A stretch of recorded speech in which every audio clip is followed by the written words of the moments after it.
dari pembelajaran kita calon guru penggerak angkatan 9, yaitu diseminasi budaya positif di SDN Sunter Agung 09, yang mana ini adalah tugas kami sebagai CGP angkatan 9. Tentunya kami berdua juga yakin, percaya Ibu Bapak guru pasti sudah melaksanakan. Hanya mungkin ada beberapa siswa yang belum memiliki kesadaran diri untuk melaksanakan budaya positif yang sudah kita berikan. Nah, kita berharap jadi budaya positif itu tumbuh dari diri peserta didik. Baik, nanti akan dijelaskan oleh rekan saya. Sebelumnya perkenalkan, saya Umi Fatmawati dari SDN Sunter Agung 09, peserta CGP angkatan 9, dan rekan saya Rohaya, sama dengan Budi, yaitu CGP angkatan 9. Baik, Ibu Bapak, mari kita dengarkan sekilas kenapa kita harus memberikan budaya positif kepada putra-putri kita di sekolah. Akan dijelaskan, akan disampaikan oleh Bu Raya. Ibu Bapak, kami harap nanti Ibu Bapak menyampaikan ya apa yang sudah dilakukan di kelas. Terima kasih, silakan Bu Raya. Ya, terima kasih Bumi atas waktunya. Mohon izin Bapak Ibu menyampaikan pertemuan yaitu diseminasi budaya positif. Saya awali dulu dengan kalimat Assalamualaikum warahmatullahi wabarakatuh. Yang kami hormati Ibu Kepala Sekolah SD Sunter Agung 09, walaupun beliau tidak bisa hadir karena ada satu hal di tengah-tengah kita, dan semoga beliau selalu dalam keadaan sehat. Dan yang kami hormati Bapak dan Ibu yang sudah berkenan meluangkan waktunya untuk hadir di pertemuan kami, di undangan kami, yakni tentang diseminasi budaya positif. Pertama-tama marilah kita panjatkan puja dan puji syukur kehadirat Allah Subhanahu wa Ta'ala, yang mana pada siang menjelang sore ini kita masih diberikan hikmah sehat walafiat, nikmat iman wal Islam, sehingga kita dapat berkumpul dalam rangka diseminasi budaya positif. Salawat bertampaikan salam, semoga Allah tercurahkan di junjungan kita Nabi Muhammad SAW, keluarga, sahabat, dan mudah-mudahan kita pengikut-pengikut dia untuk nanti. Bapak dan Ibu sekali lagi, terima kasih yang sebesar-besarnya untuk memenuhi undangan kami dalam rangka penyampaian diseminasi budaya positif. Bapak Ibu, mungkin sebelum saya ke materi, jadi alangkah baiknya saya menggunakan SBK terlebih dahulu. Boleh ya Bapak Ibu? Ya, duduk atau berdiri? Berdiri ya? Oke, silakan. Terima kasih. Ya, jadi SBK-nya itu jika saya katakan batik, maka Ibu Bapak pegang baju. Ya, ini melatih konsentrasi. Semoga pelaksanaan diseminasi budaya positif ini berjalan dengan lancar dan bermanfaat untuk kita semua. Terus jika saya katakan botak, maka yang dipegang adalah kepala. Ya, paham ya Bapak Ibu? Ya, kalau botak. Terus yang terakhir, jika saya katakan batu, maka yang dipegang adalah mulut. Maaf, sekali lagi jika saya katakan batik, maka yang dipegang adalah baju, ya. Jika saya katakan botak, maka yang dipegang adalah kepala, dan yang terakhir jika saya katakan batuk, maka yang dipegang adalah mulut. Ya, mulai ya. Batik, batuk, botak, batik, botak, batuk, batik, batik, botak, batik, botak. Terima kasih. Alhamdulillah, konsentrasi banget. Walaupun sebenarnya sudah menjelang sore. Sekali lagi terima kasih. Oh iya, oke. Ya mohon duduk kembali. Ya Bapak Ibu, sebelum kita mulai, mari kita baca basmalah sebagai awalan, mudah-mudahan berjalan lancar acara dari sore hari ini dan laksana diskusi. Kita baca umat untuk yang beragama non-Islam, baca sesuai dengan doanya masing-masing. Ya Bismillahirrahmanirrahim. Oke, lanjut Bumi. Kita mulai dengan materi. Nah, Bapak Ibu, ya sebelum di layar sudah terlihat latar belakang, yaitu yang kita tahu Ki Hajar Dewantara itu adalah pahlawan pendidikan. Ki Hajar Dewantara mengumpamakan sekolah sebagai sebuah ladang tempat persemayan bibit agar bibit bisa berkembang secara maksimal. Maka petani dapat memperbaiki kondisi tanah, memelihara bibit tanaman, memberi pupuk dan air, membasmi ular-ular atau jamur-jamur yang mengganggu hidup bibit tanaman lain dan sebagainya. Dari uraian tersebut di atas, ya uraian dari Bapak kita, ya Bapak Ki Hajar Dewantara, ya Bapak pendidikan kita, tentunya kita dapat memahami bahwa sekolah diibaratkan sebagai tanah tempat bercocok tanam, sehingga guru harus mengusahakan sekolah jadi lingkungan yang menyenangkan, menjaga dan melindungi murid dari hal-hal yang tidak baik. Dengan demikian karakter murid tumbuh dengan baik sesuai dengan profil pelajar Pancasila. Bapak Ibu, jadi di sini kita sebagai guru ibarat seorang petani, ya seorang petani. Artinya apa? Ketika seorang petani menanam, tentunya yang dipikirkan petani adalah bagaimana cara tanaman yang dia tanam itu tumbuh dengan baik, dengan sempurna, ya, atau mendapatkan buah yang maksimal atau buah yang diinginkan tentunya seperti itu. Nah, begitupun ketika kita sebagai guru, gitu kan, berharap peserta didik ibarat tanaman, ya, ibarat tanaman. Jadi kita berharap apa yang kita sampaikan, apa yang kita berikan kepada peserta didik, tentunya peserta didik di masa yang akan datang itu menjadi peserta didik yang tentunya kita harapkan sesuai dengan profil pelajar Pancasila, yaitu yang religius, terus berkebinekaan global, mandiri, bernalar kritis dan lain sebagainya, seperti itu. Oke, lanjut. Budaya positif di sekolah. Budaya positif di sekolah sangat penting untuk mengembangkan anak-anak yang memiliki karakter yang kuat sesuai profil pelajar Pancasila. Nah, jadi untuk menguatkan karakter anak ini tentunya bisa dengan kita pengembangan budaya positif, dan kita tahu tadi yang ingin sampaikan bahwa kita sudah menyampaikan atau kita sudah melaksanakan budaya positif sebenarnya. Cuman kita di sini dikuatkan dan masih banyak anak-anak yang kadang kurang memahami, ya Bu, ya.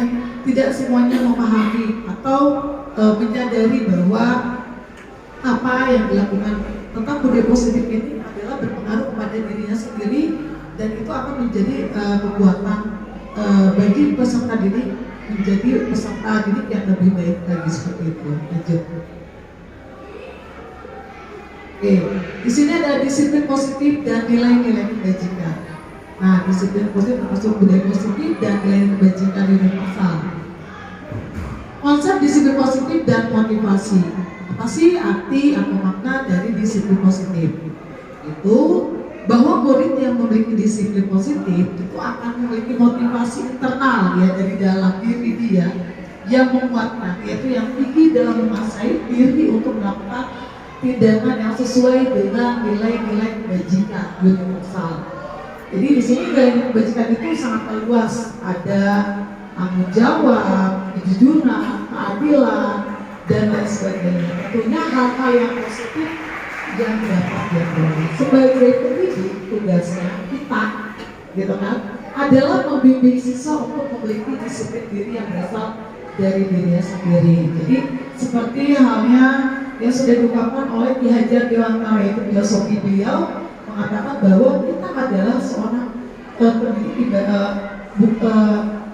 tugas kita adalah menuntun, membimbing seperti itu ketika mereka melakukan yang tidak baik kita arahkan. Jadi konsep apa namanya Ki Hajar Dewantara itu kan ada 3 ya. Mungkin Pak Robin apa ada 3. Yang terakhir yang ketiga tutur yang dalam apa? Yang pertama apa?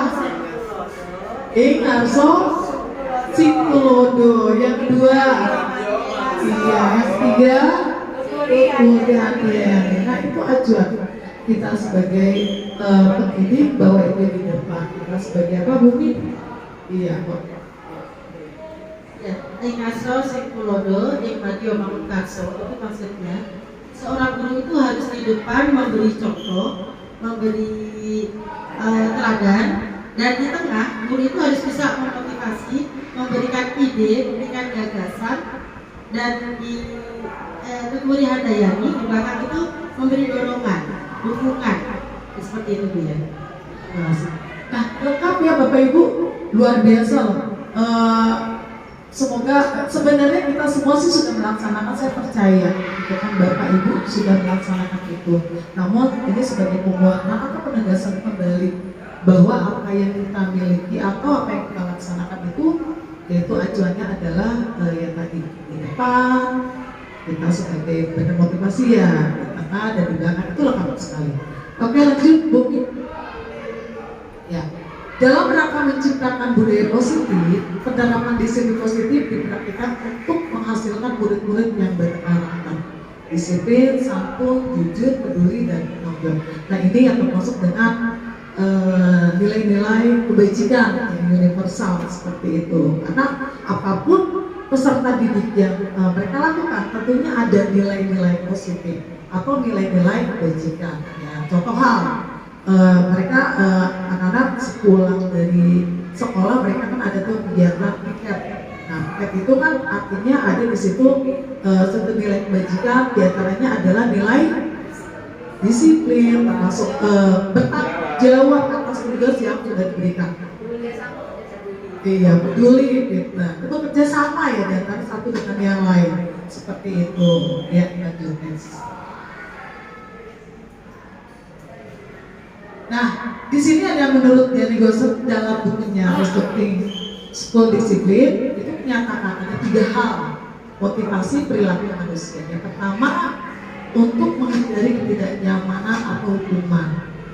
Yang kedua, untuk mendapatkan imbalan atau penghargaan dari orang lain. Yang ketiga, untuk menjadi orang yang mereka inginkan dan menghargai diri sendiri dengan nilai-nilai yang mereka percayakan murid-murid yang berkarakter, disiplin, santun, jujur, peduli, dan bertanggung jawab. Itu untuk menghindari ketidaknyaman atau hukuman. Artinya ketika mereka melakukan suatu perilaku atau tindakan yang baik, itu tentunya untuk menghindari bahwa itu hukuman.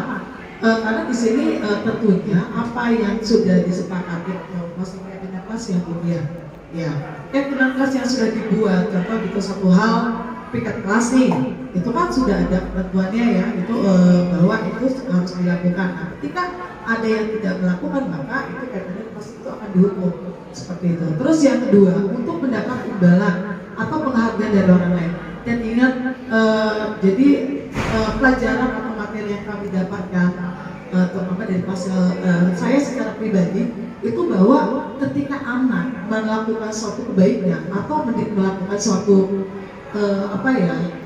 maksudnya mendapatkan hasil yang baik, itu ternyata Bumi itu tidak boleh, maaf bahasanya tidak boleh untuk memberikan berupa reward itu berupa barang.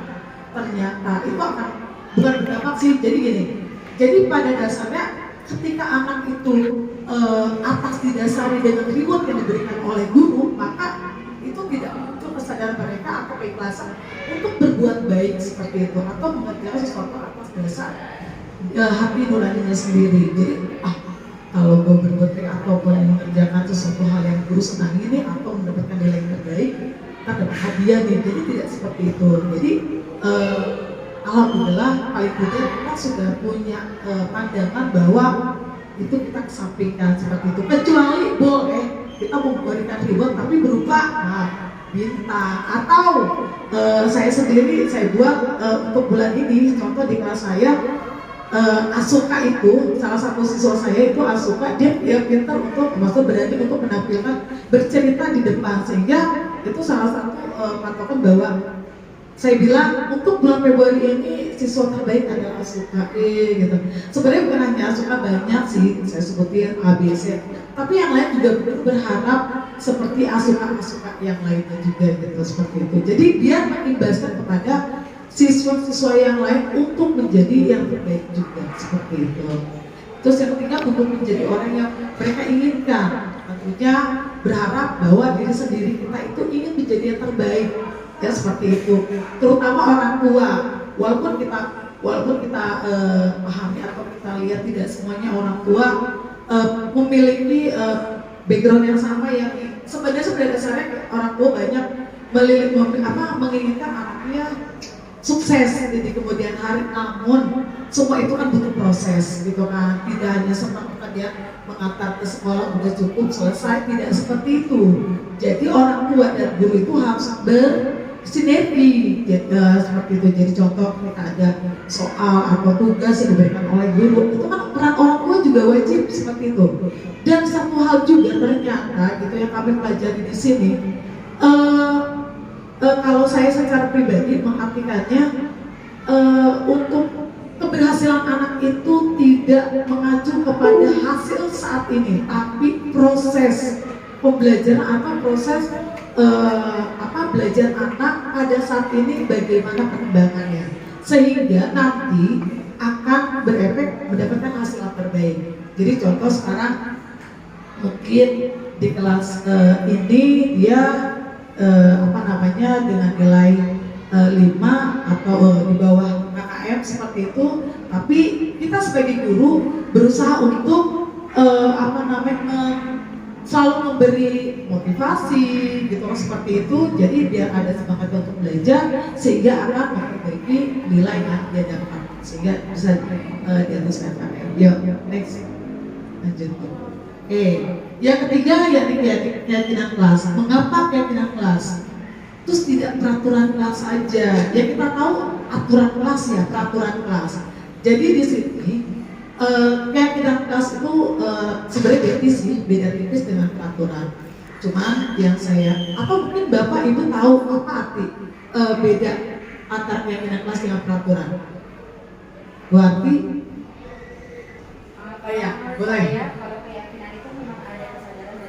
Iya. Kita sendiri, sedangkan peraturan itu memang harus kita taati karena suatu keadaan yang harus dipakai untuk menjadi sesuatu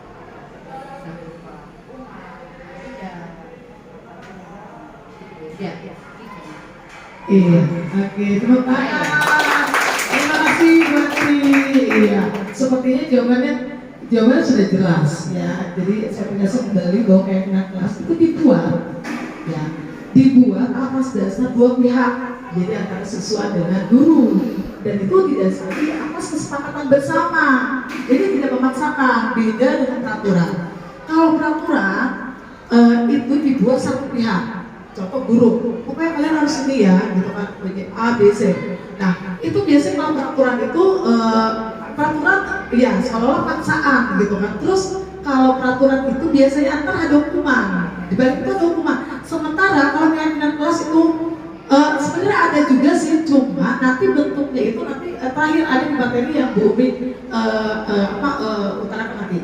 Jadi kalau untuk keyakinan kelas karena itu atas kesepakatan bersama, jadi ketika ada siswa yang melanggar, paling nanti ditanya, kenapa kamu bisa melanggar seperti itu? Terus kamu merasa salah nggak? Terus dia bilang, mau maaf Bu, saya salah karena kan saya melanggar apa yang sudah disepakati seperti itu ya. Dan saya tidak akan mengulangi lagi ya. Jadi tidak tertakut pada hukuman seperti itu, karena cenderung anak itu takut kepada hukuman. Ya seperti itu Bapak Ibu. Oke, jawabannya ada suatu keyakinan akan lebih memotivasi seseorang dari dalam atau memotivasi secara intrinsi. Ya, next. Keyakinan kelas merupakan metode untuk menimbulkan kembali disiplin positif yang didasari oleh motivasi dari dalam diri. Implementasi keyakinan kelas dilatar belakangi bahwa ditemukannya beberapa murid yang masih diingatkan untuk melakukan tindakan kebaikan atau kedisiplinan. Jadi keyakinan kelas itu bagian dari budaya. Ya, next. Oke. Ya, teori motivasi hubungan dan penghargaan sendiri nanti akan dijelaskan oleh Bumi kepada Bumi, dipersilakan. Terima kasih Dola ya. Sudah disampaikan tadi banyak ya Ibu Bapak. Bagaimana, sudah ada pencerahan? Sudah mulai ya. Baik, masih banyak lagi. Karena memang seperti tadi filosofi Jawa Barat, itu kita memang harus apa-apa berpusat pada murid. Gitu ya. Jadi tujuan kita itu murid dan murid. Keberhasilan kesuksesan murid itu menjadi tanggung jawab kita sebagai pendidik. Baik, Ibu Bapak, saya akan menyampaikan teori motivasi hukuman dan penghargaan atau restitusi.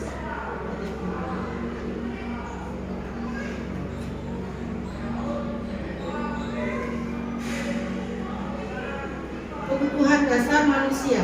Pada dasarnya kita semua ini mempunyai kebutuhan dasar. Yang namanya kebutuhan dasar berarti harus kita penuhi. Apabila tidak dipenuhi, tentu kita akan mencari. Begitu juga kebutuhan dasar anak. Anak itu juga mempunyai kebutuhan dasar. Ada 5 kebutuhan dasar manusia. 5 dasar kebutuhan manusia. Kenapa 5 dasar kebutuhan ini harus dipenuhi? Karena seluruh tindakan manusia memiliki tujuan tertentu. Semua yang kita lakukan adalah usaha terbaik kita untuk mendapatkan apa yang kita inginkan. Betul ya? Betul. Jadi kita melakukan sesuatu itu memang kita punya tujuan. Dan tujuan kita itu pasti yang terbaik. Gitu. Dan itu tentunya semua anak pun juga seperti itu. Walaupun kadang-kadang jalannya sedikit berbelok. Nah, itu tugas kita. Baik, lanjut Bu Raya. Adapun 5 dasar tadi,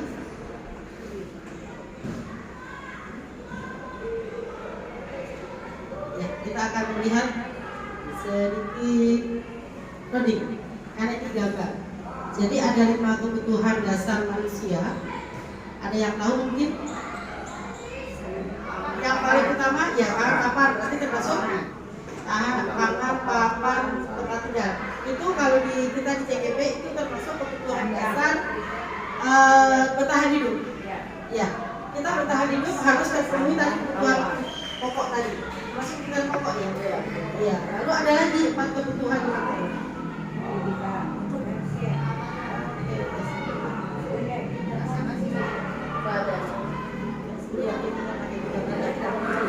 Ya, 5 kebutuhan dasar tadi itu di sini ada bertahan hidup, di sini kita harus makan, mempunyai tempat tinggal, dan yang kedua itu kebutuhan kasih sayang dan rasa diterima.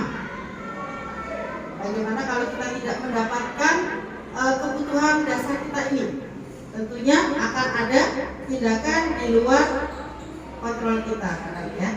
Berkaitan dengan psikologis, kasih sayang dan rasa diterima oleh orang lain memiliki peran penting dalam membangun interaksi dengan lingkungan sekitar. Ketika kita tidak mendapatkan kebutuhan kasih sayang dan rasa diterima, maka tentunya kita akan berontak, menolak. Ya, jadi tugas kita ini, kebutuhan dasar ini harus didapat oleh peserta didik. Baik, untuk kebutuhan dasar berikutnya yang ketiga, yaitu kebutuhan pengakuan atas kemampuan, penghargaan. Jadi anak-anak itu juga seperti kita. Kalau kita melakukan sesuatu, jujur senang ketika apa yang sudah kita lakukan itu mendapat penghargaan orang lain. Apalagi kalau anak-anak itu mendapat penghargaan dari gurunya, tentunya itu sangat menggembirakan anak-anak. Itu. Jadi kebutuhan dasar itu harus terpenuhi. Lalu yang keempat, kebutuhan akan kebebasan. Kebebasan di sini tentunya tetap dengan aturan. Kebebasan di sini kebutuhan ini dengan menyediakan waktu senggang seperti liburan dan memberikan ruang untuk merdeka, mengeksplor diri, atau kalau anak-anak sekarang bilangnya apa? Waktu buat saya, apa itu? Me time. Oke, di sini ada bahasa Inggris tapi salah nyebut. Oke, ya. Jadi kita itu juga perlu, kadang-kadang perlu ya. Kalau kita sudah berinteraksi baik, kita sudah bersosialisasi baik, tentunya kita juga punya ada sekali waktu pengen punya waktu buat sendiri.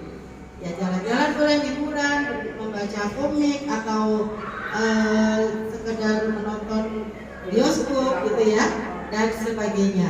Nah itu termasuk juga kebutuhan dasar. Gitu. Lalu yang kelima, kebutuhan akan kesenangan. Di sini kebutuhan ini berkaitan dengan kesediaan akan tantangan, gurauan, dan pembelajaran yang bermakna. Maksudnya, kesenangan di sini anak itu bisa mengeksplor diri sesuai dengan kemampuan yang dimiliki. Dan itu memang tugas kita sebagai pendidik harus memberikan.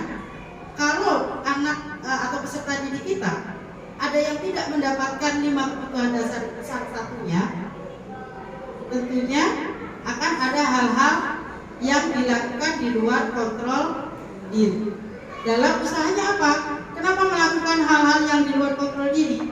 Karena itu dalam batinnya itu yang dia ingin, kebutuhan dasarnya ada yang tidak dia dapatkan.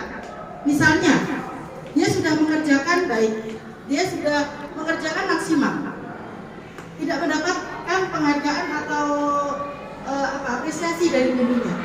Tentunya anak itu akan kecewa, akan marah. Nah, kalau kecewa sama marah sama gurunya itu tidak berani melampiaskan. Akhirnya iseng ke jadi sasar. Nah, seperti itu. Jadi kebutuhan dasar ini memang yang harus dipenuhi. Itu ya, Ibu Bapak. Selanjutnya, nah disinilah peran kita sebagai pendidik. Di sini peran untuk kita sebagai pendidik. Kita harus mempunyai posisi kontrol. Kita ini sebagai guru seperti apa? Gitu ya. Karena di sini ada yang posisi kontrolnya itu sebagai penuntut. Saya bayangkan penuntut itu seperti apa?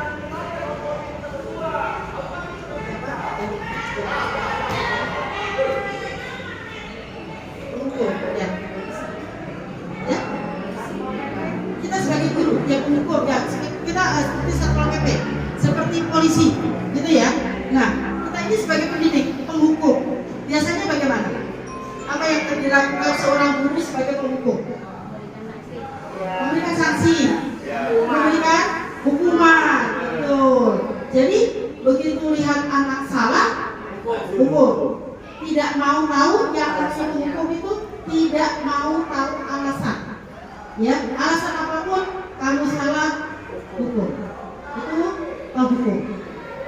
Itu posisi kontrol guru. Ada nggak? Tapi di 09 tidak ada ya. Di SSW Ragung 09 ada nggak yang sebagai penghukum? Ada, masih ada ya, Pak? Gitu. Jadi masih ya. Oke, baik. Aku boleh menanggapi nggak? Boleh. Jadi terkait tentang hukum, karena kan kemarin sempat saya tanyakan. Jadi gini, ini pengalaman pribadi. Jadi murid saya itu secara pribadi saya ketika ada murid yang salah atau muridnya yang paham ya, yang nakal gitu kan, atau iseng sama temannya, terkadang saya untuk menegur itu hati banget karena saya seolah memposisikan diri mungkin teman. Saya akan memposisikan diri sebagai teman, artinya saya terangkul, baik-baik, diskusi gitu kan. Jadi nggak langsung saya ukur. Tapi ketika itu berkali-kali dilakukan booming, sehingga saya kembali saya ada di posisi penghukum karena itu sering dilakukan.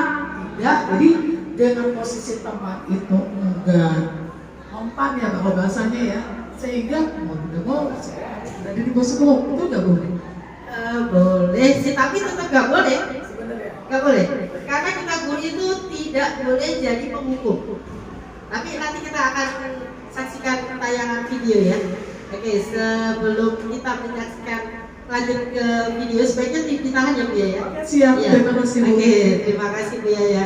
Untuk yang kedua, guru mempunyai posisi kontrol sebagai pembuat rasa bersalah. Biasanya kalau penghukum tadi itu dengan kata-kata keras, dengan ekspresi marah, gitu ya, dengan menakutkan, gitu. Nah, kalau yang pembuat rasa bersalah ini sedikit lembut, bahasanya lembut. Nak, kenapa hari ini kamu terlambat lagi?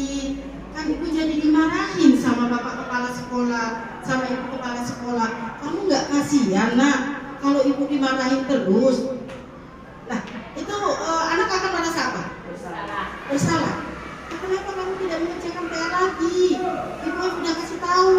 Kalau kamu tidak mengerjakan PR begini terus kamu nanti bagaimana? Jadi dia akan merasa bersalah. Dia bahasanya tidak menyakiti, tapi membuat anak itu merasa tidak berguna, merasa bersalah, begitu ya. Nah, ternyata menjadi merasa bersalah juga itu tidak baik, karena psikologis anak tentunya akan, saya kan tidak berguna, saya sudah mengecewakan guru, saya sudah tidak ada gunanya, begitu ya. Nah, untuk yang ketiga, kita masuk yang ketiga. Di sini ada posisi kontrol sebagai teman. Yang namanya teman itu ya kalau bahasa sekarang, hai guys, gitu ya. Nah, misalnya gini, sini nak, sama ibu, kenapa kamu tadi terlambat? Begitu. Nah, kata-katanya juga di sini guru pada posisi ini tidak akan menyakiti murid. Dia tidak akan menyakiti murid, namun akan tetap berupaya mengontrol melalui persuasif. Jadi di sini guru itu kamu kan seharusnya begini nak, jadi masih ngedikte. Kamu kan tidak boleh melakukan hal itu, jangan begitu, jangan begini dan sebagainya. Begitu ya. Nah, untuk yang keempat, ini posisi kontrol sebagai pemantau. Kemarin kan sudah ibu kasih tahu, kenapa dilakukan lagi? Begitu ya. Jadi ya sudah, kamu sekarang tahu kan konsekuensinya. Kalau kamu melakukan lagi, berarti kamu tidak mengerjakan PR. Nanti istirahat, tidak istirahat. Bisa ya, seperti itu. Memang tidak, hukumannya tidak berat, tapi itu juga berarti di sini mengawasi peserta didik. Nah, yang terakhir posisi kontrol sebagai manajer. Di sini posisi terakhir manajer adalah posisi kontrol di mana guru berbuat sesuatu bersama dengan murid, mempersilahkan murid mempertanggungjawabkan kesalahannya, mendukung murid agar dapat menemukan solusi atas permasalahannya. Lebih enak mana menurut Bapak Ibu? Manajer ya. Kalau manajer hati kita tenang, jadi jauh dari darah tinggi, gitu ya. Walaupun kita memang harus sabar, harus sabar dan sabar. Untuk lebih jelasnya, baik, kita saksikan bersama. Saya boleh sedikit oh ya, izin akunya. Jadi gini Bu, untuk yang penghukum tadi yang saya maksud, jadi saya menghukum bukan dari kekerasan verbal, jadi saya tahu seperti itu. Jadi menghukum tapi menghukum yang mendidik contoh, jadi mau harus membuang sampah seperti itu. Jadi oh gitu. Ya. Tapi kan di sisi lain saya berpikir bahwa itu seperti itu, boleh ya Bumi? Oke, terima kasih Bumi. Ini kita saksikan ya, sama-sama. Kita perhatikan tayangan berikut.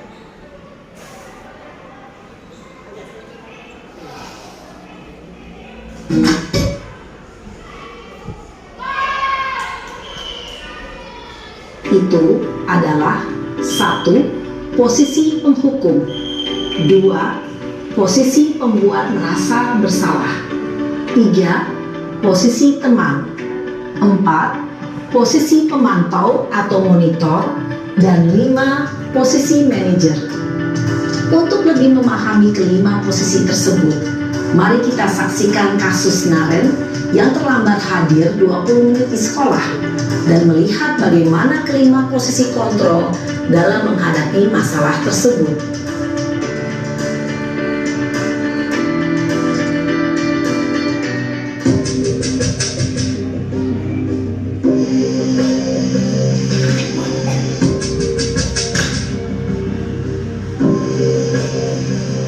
Naren!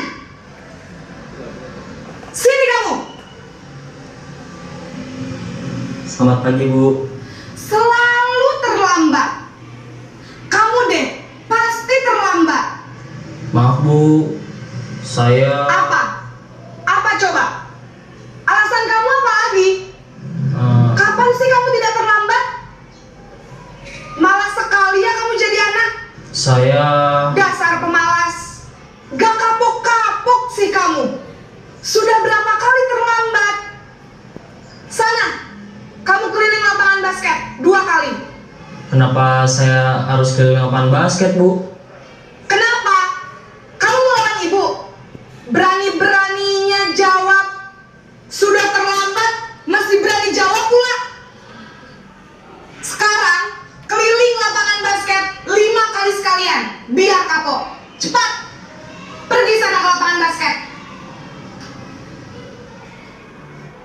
Ya.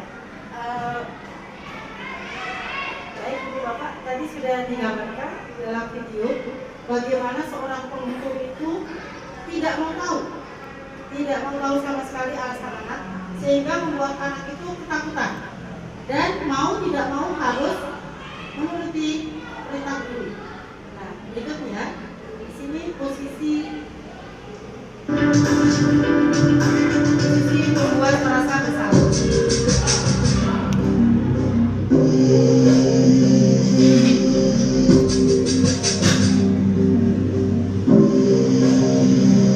Naren!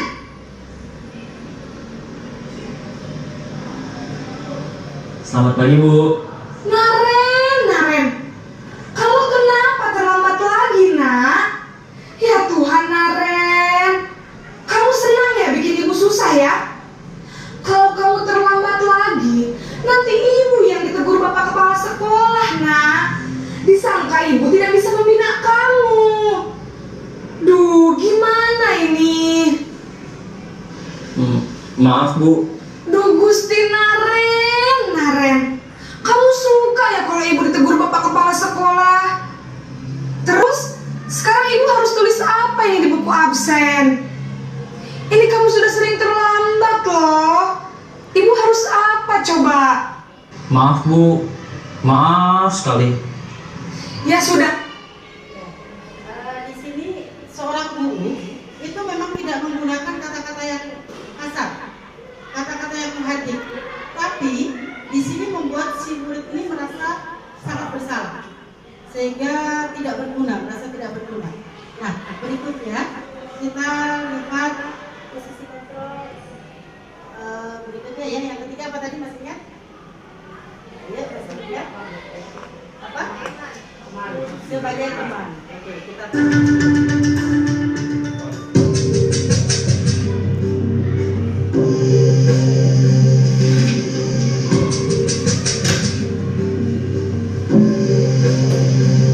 Naren!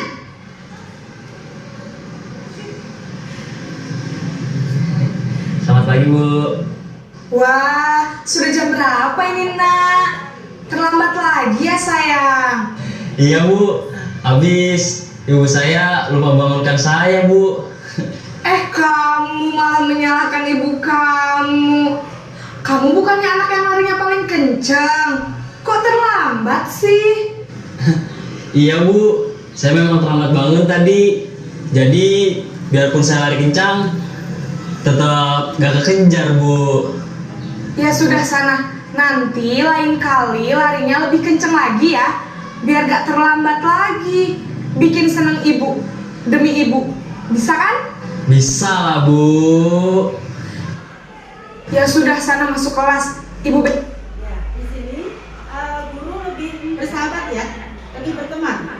Jadi muridnya juga tidak ketakutan sebenarnya.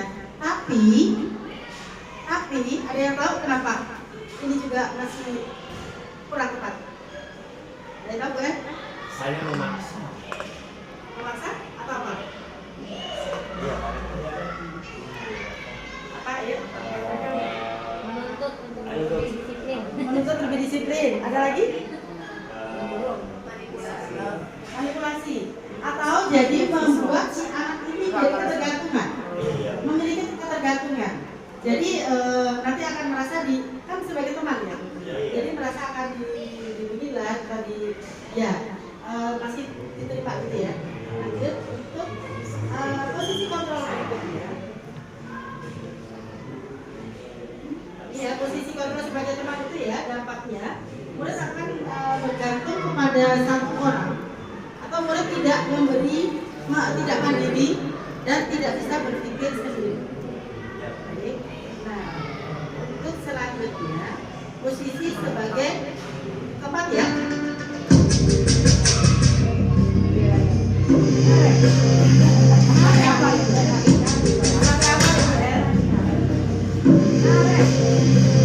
Naren!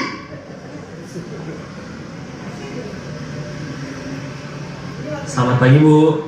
Naren, apa peraturan sekolah kita tentang jam berapa kita harus masuk sekolah, nak? Kita harus di sekolah jam 7 Bu. Iya betul, sekarang sudah jam 7.20. Naren sudah tahu konsekuensinya jika terlambat hadir. Paham Bu. Saya harus tinggal kelas pas jam istirahat selama 20 menit. Iya benar, konsekuensinya demikian. Jadi nanti jam 9.30 pas istirahat, kamu harus tinggal di kelas, kerjakan tugas tambahan untuk ketertinggalan kamu, ya? Baik Bu. Nah, posisi pemantau ini lebih bersahabat lagi. Cuma masih tetap ada hukuman yang diterima peserta didik. Oke. Nah, untuk manajer kita saksikan yang posisi kontrol manajer. Baik.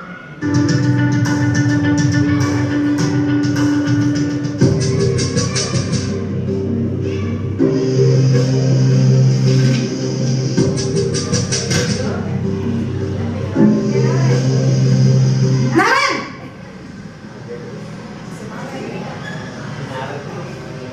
Selamat pagi Bu. Selamat pagi, Naren.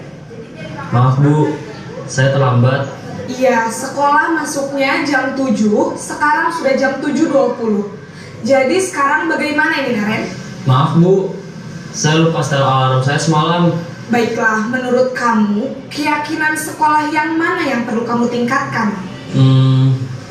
Menghargai diri sendiri dan orang lain mungkin ya Bu. Setuju. Jadi, apakah Naren meyakini prinsip saling menghormati tersebut? Iya Bu, saya meyakininya. Apakah Naren bersedia memperbaiki masalah keterlambatan ini? Bersedia Bu. Bagaimana kamu akan perbaiki masalah keterlambatan ini? Saya akan coba untuk tidak lupa menyetel alarm saya Bu. Baik, kalau Naren lupa menyetel alarm di rumah, ada orang yang kira-kira bisa bantu mengingatkan tidak? Ada Bu, kakak saya, Kak Emma. Ada lagi selain Kak Emma? Selain Kak Emma, ada ibu saya. Baik, jadi yang mengingatkan Naren adalah Kak Emma dan ibu kamu ya? Kira-kira akan mulai setel alarm kapan nih, Naren? Setelah pulang sekolah, akan segera saya lakukan.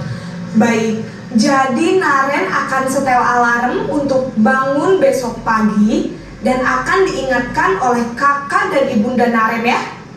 Ada lagi yang mungkin perlu dilakukan, Naren, agar tidak terlambat bangun lagi? Tidak ada Bu. Baik, Naren, terima kasih untuk kerjasama kamu. Sekarang kamu perlu kembali ke kelas untuk belajar. Baik. Baik, Ibu Bapak, ada perbedaan tidak? Dari yang dirasakan anak atau ekspresi anak juga berbeda ya?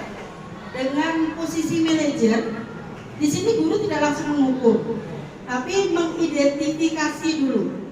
Jadi mengidentifikasi kenapa terlambat, lalu mengembalikan ke keyakinan kelas yang tadi sudah Bu Rohaya sampaikan. Makanya penting kita membuat keyakinan kelas. Ya, nah, itu ya. Untuk videonya kita sudah lebih bisa dipahami ya, Bapak bisa ya. Jadi posisi kontrol mana yang kita pilih sebaiknya? Manajer ya, yakin sepakat ya. Jadi putra putri siswa siswi di SD 09 tentunya akan merasa bahagia, gitu ya. Tujuan ajar kita apa? Membuat anak bahagia, ya, oke, baik.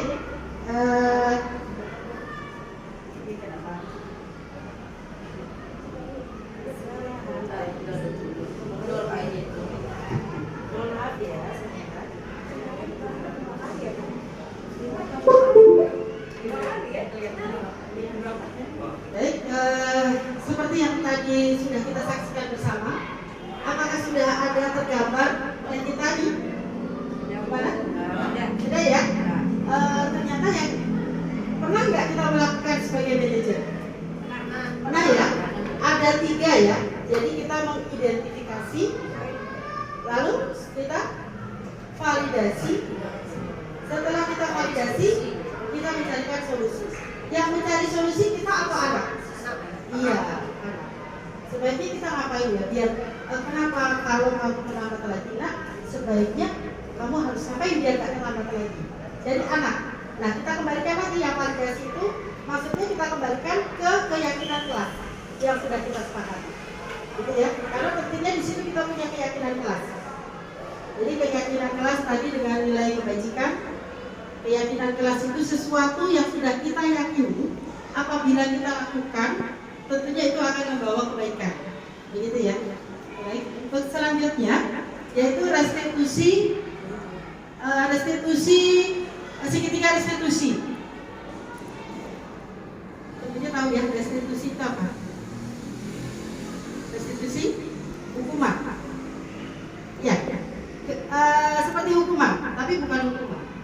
Jadi di sini ada segitiga restitusi adalah proses menciptakan kondisi bagi peserta didik untuk memperbaiki kesalahan mereka sehingga mereka bisa kembali pada kelompok mereka dengan karakter yang lebih kuat. Bukan tadi merasa bersalah, merasa minder, merasa takut, merasa apalagi tadi itu ketergantungan gitu ya. Tapi di sini dengan segitiga restitusi ini, karena dengan segitiga restitusi itu yaitu 3 tahapan ya. Tadi yang seperti yang sudah saya sampaikan tadi, seorang guru itu sebaiknya ketika peserta didik melakukan kesalahan, guru itu menggunakan restitusi, segitiga restitusi, yaitu dengan 3 langkah tadi. Mengidentifikasi, memvalidasi, lalu solusi. Gitu ya. Jadi kita identifikasi dulu, ya. Kenapa terlambat lagi? Bangun kesiangan. Apa yang kamu langgar? Yang sudah kamu langgar apa? Keyakinan kelas apa? Yang sudah kamu langgar? Itu validasi. Ya. Lalu bagaimana? Ya, bagaimana caramu agar tidak terlambat lagi? Yang menemukan siapa tadi? Siswa ya. Baik. Jadi sebagai manajer kita harus tadi disesuaikan dengan segitiga restitusi. Sedikit video satu lagi ya, kita saksikan biar lebih matang lagi materi kita.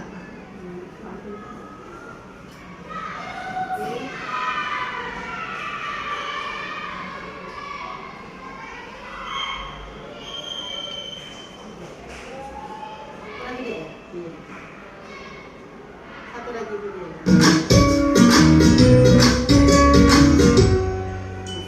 Salam dan bahagia Ibu dan Bapak guru hebat.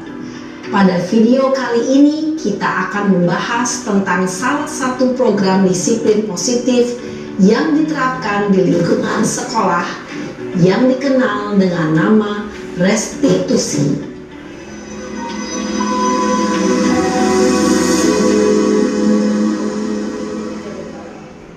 Restitusi dikembangkan oleh pakar pendidikan Diane Gossen. berlandaskan pada teori kontrol Dr. William Glasser. Segitiga restitusi adalah suatu proses dialog yang dijalankan oleh guru adalah menanyakan keyakinan. Ibu dan bapak guru, berikut ini akan ditunjukkan bagaimana seorang guru berada dalam posisi manajer menggunakan penerapan segitiga restitusi.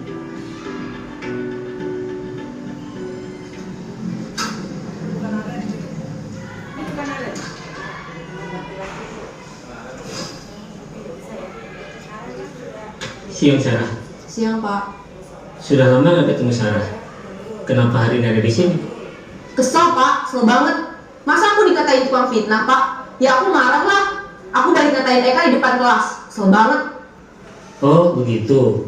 Ya pasti kamu marah dan kesal. Bapak juga akan marah apabila ada yang menuduh Bapak seperti itu. Kemudian pada saat itu kamu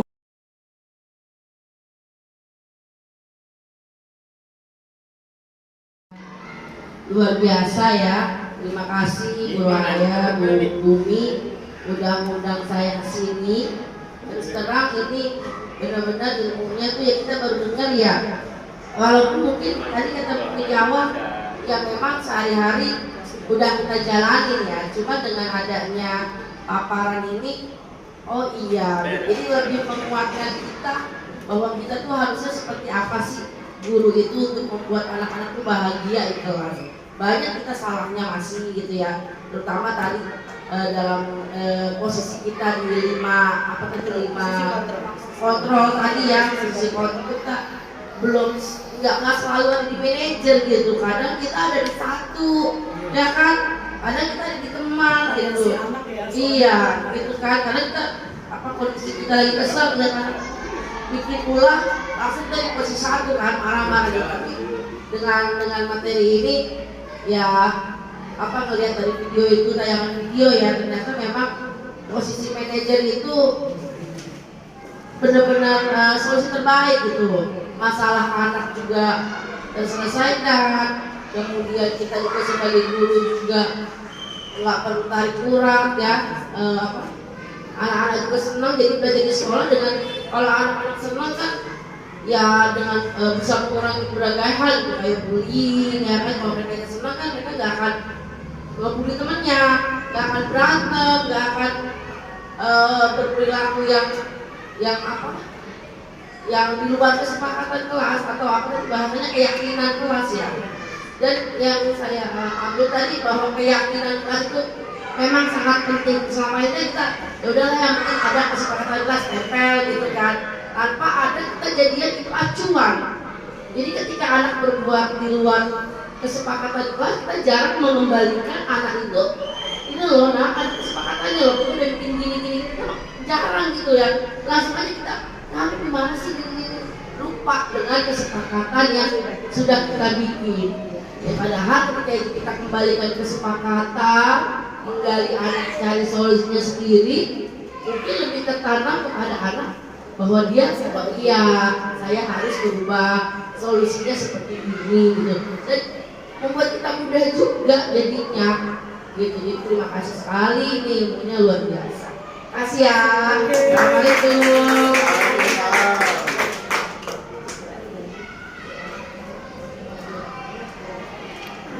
Baik, selamat siang Bapak Ibu, sehat selalu semua ya. Ya, saya juga sangat berterima kasih hadir di tempat ini mengikuti diseminasi budaya positif dari Bu Yaya dan Bu Bumi Fatmawati. Tadi yang saya sangat tertarik tadi 5 kontrol tersebut ya.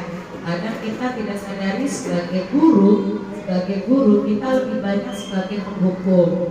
Di sini kita belajar ternyata selain sebagai penghukum, kita mengatakan ya ada yang lebih baik lagi, yaitu kita sebagai manajer. Di sini kita belajar untuk memahami siswa, dan kita juga belajar memahami bahwa siswa itu mempunyai kesalahan dan mereka mencari solusinya sendiri. Karena juga dalam keyakinan saya, jika seorang anak melakukan sesuatu dari dirinya sendiri, mereka pasti akan lebih bertanggung jawab dan tidak akan mengulangi lagi seperti itu, karena mereka sudah dengan kesadaran sendiri tanpa paksaan dari kita lagi. Kadang anak kalau misalnya juga seperti terlambat, ya, kenapa kamu nggak terlambat?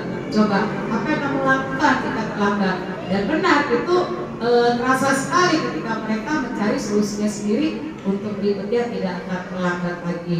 Jadi sangat berterima kasih untuk Ibu Rohaya. Saya mendapatkan ilmu lagi supaya lebih menjadi guru yang lebih sabar lagi dan ya belajar untuk menjadi manajer yang baik di kelas.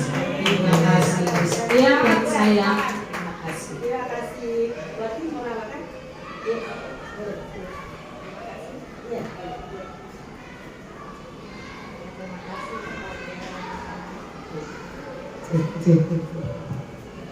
Terima kasih kepada Maya sama Bu atas pencerahannya. Terima kasih atas pencerahannya, di mana saya sangat apresiasi buat berdua. Terima kasih. Saya hargai sangat ilmu yang sangat luar biasa buat kita semua di sekolah ya Bu En ya, buat teman-teman ya. Karena memang pada dasarnya kita guru hanya ingin yang terbaik buat murid, apakah itu sebagai emosionalnya atau pengetahuannya, kita ingin yang terbaik buat murid. Ketika kita menjadi seorang penghukum atau teman atau manajer, itu adalah suatu hal yang memang pernah kita lakukan gitu. Dan yang paling terbaik adalah sebagai posisi manajer menurut kita ya, dimana akhirnya anak murid menemukan kesadaran diri padanya dalam diri mereka untuk memperbaiki kesalahan yang pernah diperbuat dan memberikan solusi untuk diri mereka sendiri untuk menjadi lebih baik. Dan mudah-mudahan dengan ilmu yang kami dapat sekarang menjadikan kami guru yang dibanggakan dan menjadi panutan buat murid PTN di sekolah.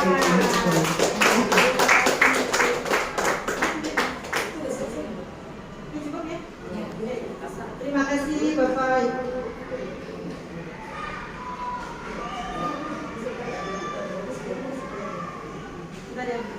Saya tadi datang semua ini bagus loh ini materinya.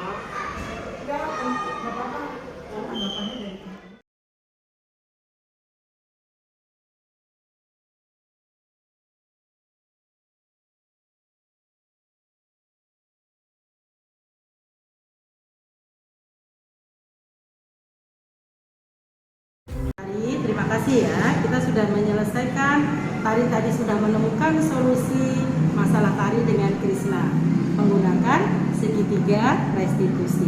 Menurut tari, penyelesaian masalah tari dengan Krishna menggunakan segitiga restitusi apa yang tadi rasakan? Jadi kita bisa menyelesaikan masalah dengan cepat.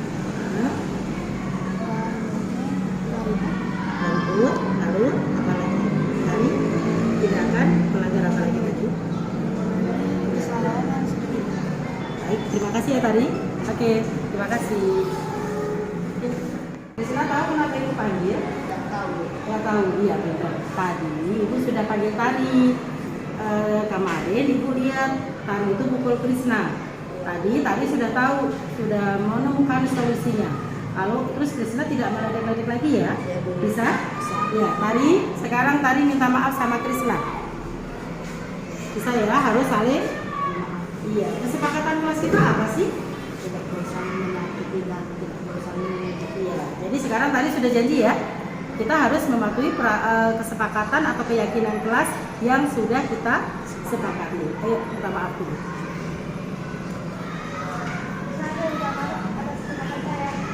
Oke, terima kasih.